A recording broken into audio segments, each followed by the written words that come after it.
नमस्कार दोस्तों। जय श्री कृष्ण, राधे राधे। हर हर महादेव। दोस्तों, परिवार से अलग होकर आप कितने सुखी रह पाओगे। आज की वीडियो आपको बहुत कीमती जानकारी देने वाली है।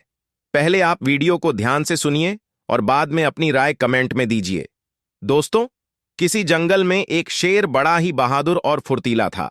पलक झपकते ही वो शिकार को पकड़ लेता था और सारे उसके दल के शेर आकर उस शिकार को मारकर मिलकर खा जाते थे। इस प्रकार उन्होंने ना जाने कितने हिरण और भैंस और नील गायों को मौत के घाट उतार दिया था। दमनक की काबिलियत की वजह से वे सब मिलकर शिकार को बड़ी आसानी से मार लेते थे। दमनक की बहादुरी की वजह से उसके दल के सारे शेर उसे बहुत इज्जत देते थे। दमनक को सिर्फ अपनी काबिलियत पर अब घमंड हो चला था। उसे लगता था कि उसके दल के सारे शेरों को उसकी वजह से ही भोजन मिल रहा है, इसलिए सब उसकी इज्जत करते थे। वह सोचता था कि वो शिकार करना बंद कर देगा तो सारे शेर भूखे मर जाएंगे। दोस्तों, यही मनुष्य की कमजोरी होती है कि वह जरा सी पद, प्रतिष्ठा, प्रशंसा पाकर घमंड से भर जाता है। एक दिन दमनक ने अपने साथियों से कहा कि देखो भाई, शिकार मैं मारता हूं, सबसे अधिक मेहनत मैं करता हूं, तो आज से पहले शिकार खाऊंगा भी मैं। मेरे खाने के बाद ही तुम लोग खा पाओगे। मुझसे पहले अगर किसी ने हाथ भी लगाया तो अंजाम बहुत बुरा होगा। दमनक की ऐसी धमकी सुनकर सारे शेर सोचने लगे कि आज इसे क्या हो गया है। यह तो हम लोगों को ही आंखें दिखा रहा है।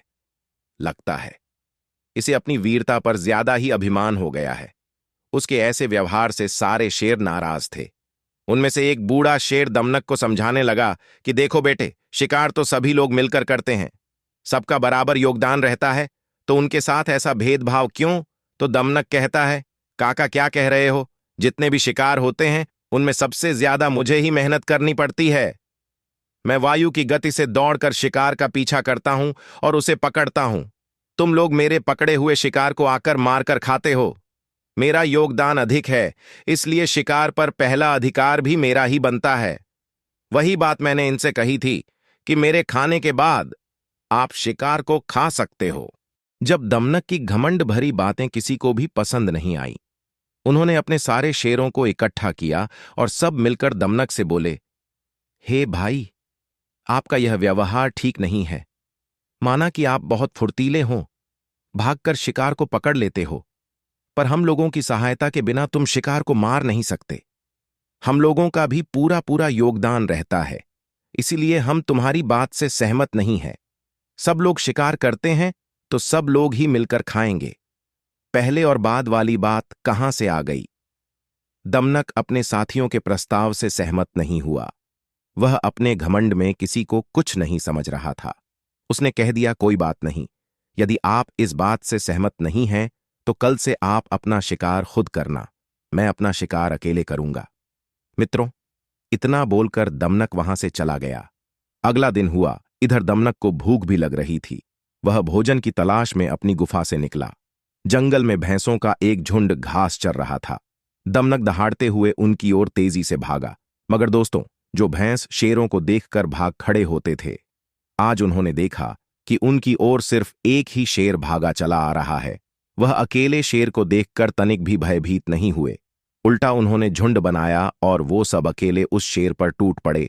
भैंसों के हमले से दमनक भी बुरी तरह से घायल हो गया। उन्होंने दमनक को खूब मारा पीटा और उठा उठाकर पटका जान बचाकर दमनक को वहां से भागना ही पड़ा था। उसकी आज सारी हेकड़ी भैंसों ने मिलकर निकाल दी थी। अब दमनक वहां से निराश होकर लौट आया और सोचा कि चलो, भैंसों का शिकार तो मैं नहीं कर पाया, हिरणों को ही अपना शिकार बना लूंगा। अब उसने जंगल में हिरणों को देखा। हिरणों का शिकार करने के लिए जब उनकी ओर बढ़ा तो हिरण उसे चकमा देकर भाग निकले। अकेला होने की वजह से वह हिरणों को भी नहीं घेर पाया। एक भी हिरण उसके हाथ नहीं लगा। अब वह अपने साथियों की ताकत को समझ चुका था कि बिना सहयोग के वह शिकार नहीं कर पाएगा। उसे अपनी करनी पर पछतावा हो रहा था। सोच रहा था, किस मुंह से अब मैं उनके पास जाऊंगा। कुछ काम सबके सहयोग से ही बन पाते हैं। अकेले आप में चाहे कितना ही बल हो, आप सफलता नहीं पा सकते। दमनक अपना सा मुंह लिए अपने साथियों के पास पहुंचा और अपने किए की उनसे क्षमा मांगने लगा। दर्शक बंधुओं, दमनक ने बताया कि वह एक अकेला शिकार तक पहुंच तो सकता है, पर उसे मार नहीं सकता। सबका थोड़ा थोड़ा योगदान भी बहुत हो जाता है। इसी तरह जो व्यक्ति अपने परिवारों से, अपने माता पिता, भाई बहनों से अलग हो जाता है, उसकी ताकत घट जाती है। वह प्रत्येक कार्य को अकेले नहीं कर पाता है। सबके साथ मिलकर उसने जितना कर लिया, उतना वह अकेले नहीं कर सकता। अकेले व्यक्ति का कहीं निभाव नहीं होता। शत्रु जब चाहे उसे अपना शिकार बना सकता है। आपके परिवार का कोई सदस्य भले ही आपके साथ लड़ता ना हो, फिर भी साथ खड़े रहने पर भी शत्रु की हिम्मत कमजोर पड़ जाती है। जितना विकास, जितनी तरक्की आप साथ मिलकर कर सकते हो, उतनी अकेले नहीं कर सकते। आजकल की बहू आते ही अपने पति को परिवार से अलग करवा देती हैं। अलग होते ही उसका विकास थम जाता है। वे यह भूल जाते हैं कि एक अकेला खड़ा पेड़ बहुत कमजोर होता है। जरा सी आंधी भी उसे गिरा देती है। समूह के साथ खड़े रहने वाले वृक्षों को भयंकर तूफान भी नहीं गिरा पाता है। इसलिए सदैव अपने परिवार से, अपने बहन भाइयों से जुड़कर रहें और मिलकर उन्नति के शिखर पर चढ़ते जाइए। दोस्तों, मनुष्य को तरक्की के लिए मान अपमान, सर्दी गर्मी को सहते रहना चाहिए। यही समझदारी है। मैं उम्मीद करता हूं ये वीडियो जरूर पसंद आया होगा, तो वीडियो को लाइक करके चैनल को सब्सक्राइब जरूर करें। धन्यवाद।